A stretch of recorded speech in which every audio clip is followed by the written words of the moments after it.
Good morning. আজকে সকালবেলা উঠেই দেখি অনেক বৃষ্টি পড়ছে, আর বাইরের ওয়েদারটাও ছিল খুব সুন্দর। আমি জানলায় বসে বসে না বাইরের ওয়েদারটাকে দেখছিলাম। বাড়ির মধ্যে কতগুলো মুরগি এসে খেলা করছে।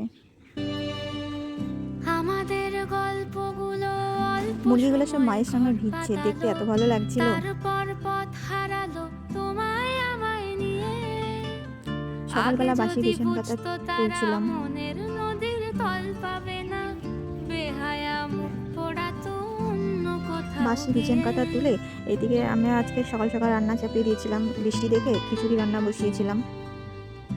খিচুড়িটা আমাদের মাই গল্পগুলো বসিয়েছে, কিছুটা অল্প আমি একটু সময় নাড়াচাড়া করে ঘর দিচ্ছিলাম। তারপর পাতালো, বেরোবো।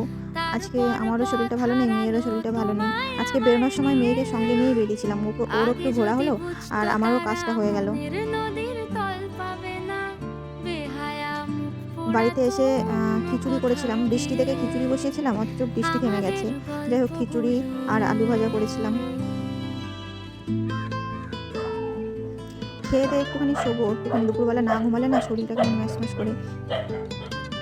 ঘুম থেকে উঠে বিকালে একটুখানি ছাদে গেছিলাম। ওয়েদারটা দেখে মনে হচ্ছে যে বিকালবেলা মানে সকালবেলা বৃষ্টি